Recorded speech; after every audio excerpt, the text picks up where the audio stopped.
Hey guys, here for another week of Retailing Weekly. This is Shama Maher, CEO of Scaling Retail, and I'm super excited to be with you guys for another fun episode. This week, we are going to be talking about interesting articles from around the world, things from Japan. We'll also be doing a little bit of a Black Friday, Small Business Saturday recap and what worked, some surprising things that I think you guys will notice. And then lastly, I think one of the most interesting things here is what's going on with Cyber Mondays and what happened with sales and what's really kind of the future forecast for retailing coming up through the Christmas holiday. We'll also touch on a little bit of what's going on in terms of the direct-to-consumer marketplace. Really cool things last week that happened in the news. So let's dive right in.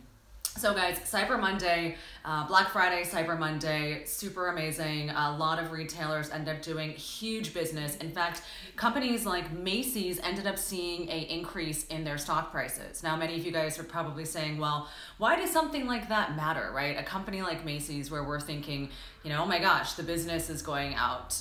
They're not closing, they're making no money. They're closing their stores. What's happening there? But however, guys, what we actually saw was that retail for Black Friday through Cyber Monday was extremely strong. What we did also see across the channels were deeper discounts. A lot of the mass market retailers took much bigger discounts across the board, whereas a lot of small to medium-sized brands out there actually took some more shallow discounts. While you saw some brands kind of creep around that 40%, a lot of successful brands hovered around that 25% marker and still pulled in fantastic sales weeks. So what does that mean? Well, basically it means that consumers are willing to buy not just because of the discount, right? So that means that that 25% was still enticing enough, right? Sometimes we feel like we need to sell more, we need to discount more to sell more. Other brands that we were working with actually chose not to do Black Friday, and while we were all holding our breath to wonder, what it is that they were going to be able to pull out for that holiday weekend, sales were also extremely high. And why was that? Well, largely in part it had to do with our clients who were getting great press. Our clients who were actually doing really well with organic social, the ones who are doing well with PR and kind of increasing the word of mouth on a more organic level. But guys, they still saw sales through Black Friday all the way through to Cyber Monday. So what's exciting is that while we're seeing deep discounts on one hand, we're also seeing shallow discounts being taken, and that's not actually affecting business as much as I think some people would think so. So what does that mean kind of going into the holiday season? Now we're officially in that Christmas mode.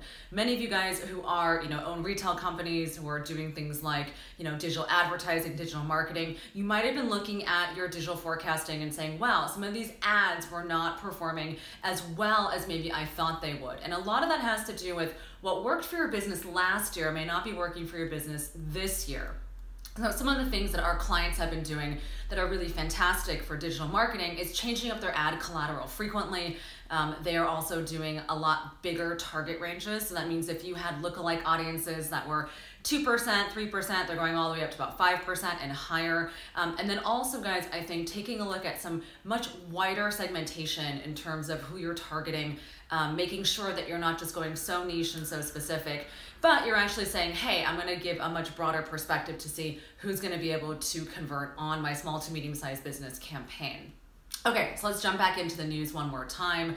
Again, Cyber Monday, amazing business, Friday, Black Friday, as well as also Small Business Saturday. Now, Small Business Saturday, I feel, is one of those things that oftentimes just gets spoken about, but this year we saw a huge increase in the number of brands that were participating, not just in Small Business Saturday, but in the hashtags and in the ideas of shop small. Now, why was that so important? Well, we've been noticing a huge trend in consumer behavior that's been really leaning towards a lot of brands that are identifying as being small brands, right? Brands that are really tapping into the consumer interface. They're saying, hey, we are small. We are proud of being small. Meet your maker, right? Meet the founder. A lot of these different kinds of campaigns we're running and end up getting some really great traction.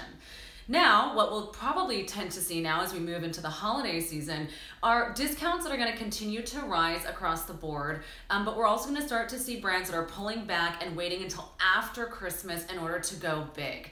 right? Strategic POSing, small little markdowns here and there, I think are really the way to go. Chances are you're sitting on some fall winter merchandise right now and wondering what you're going to be doing with it. I would say give yourself a little bit more time. Just here in Los Angeles last week, we were seeing temperatures in the 90s. You know, yes, everyone's thinking about marking down fall winter, but I still believe you've got some more time, right? San Francisco, you see heat waves followed by days of rain. You know, it's very, very important, guys, to hold out a little bit longer before you just start slashing discounts. Now, another thing that we saw that was really valuable was actually the use this year of doing dollar value discounts as opposed to just taking a percentage, right? So now why is a dollar value important? Well, a dollar value discount is saying, hey, take $50 off of something as opposed to take 25% off. So when you're thinking about dollar value, the consumer tends to look at that as having cash in the bank, right? I got 50 bucks, how am I gonna spend it?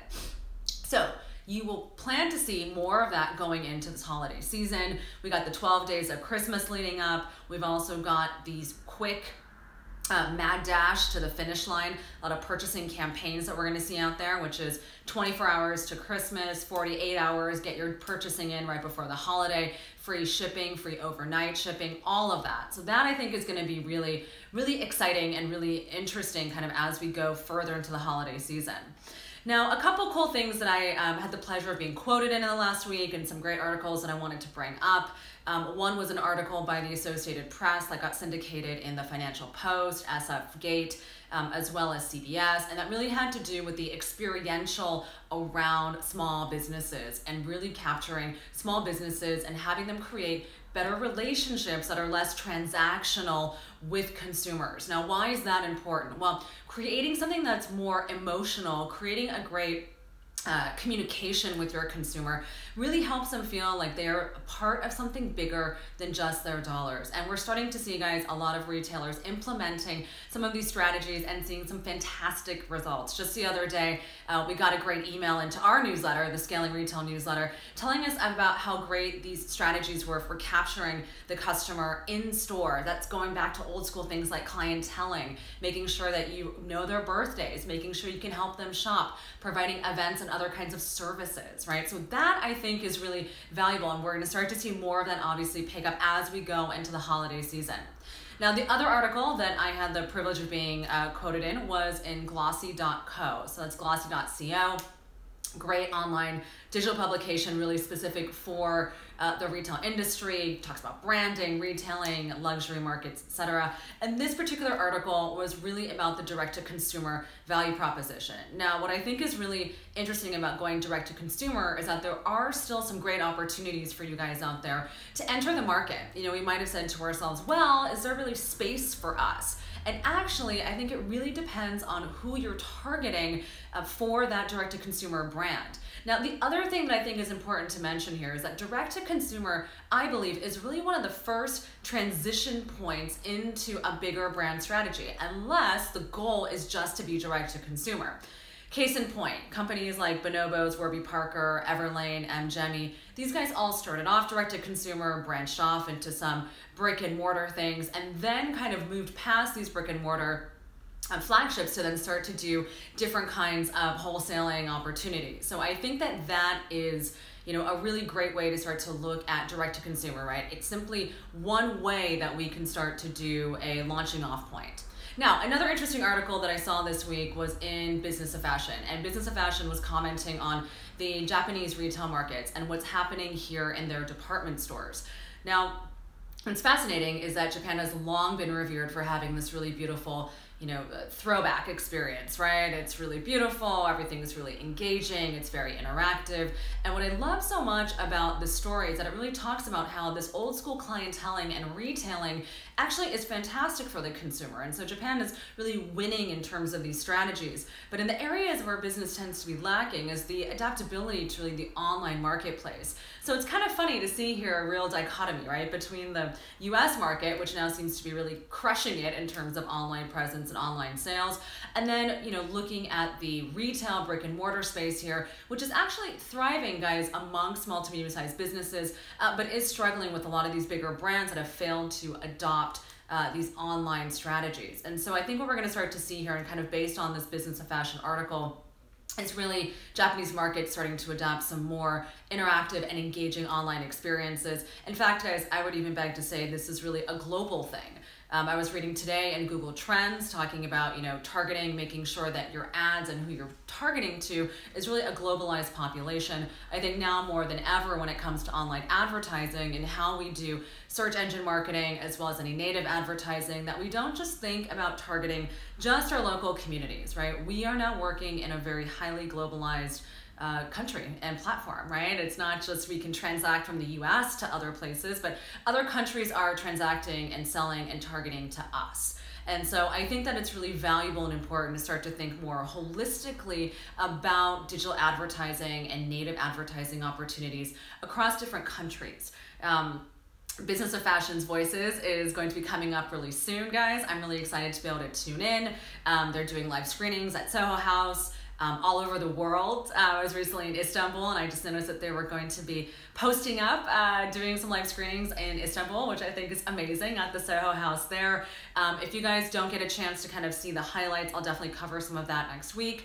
But guys, this is a important time of the year. It's really important opportunity for us to think about the dangers of discounting, right? And discounting too much this time of year. And take a look at a lot of the companies that have actually did a great job of not discounting that much, right? And the ones that are actually able to really sell you on marketing. One last thing, which I thought was really fun and interesting is, one of our clients, Sugar High Love Stoned, does such a great job of doing fantastic marketing. And you know what? When they don't even do big discounts, they still see big returns. And so one of the things that I would suggest for a lot of retailers out there is to really play with your dollar investment into marketing collateral and producing these marketing assets versus just putting out big discounts for selling through merchandise, right? Sometimes you actually might be able to gain higher profitability on the margins by discounting less and investing a little bit more money into the actual production of assets and doing a really great marketing campaign. All right, guys, that is it for me. Thanks for watching. And I will talk to you guys later. Bye.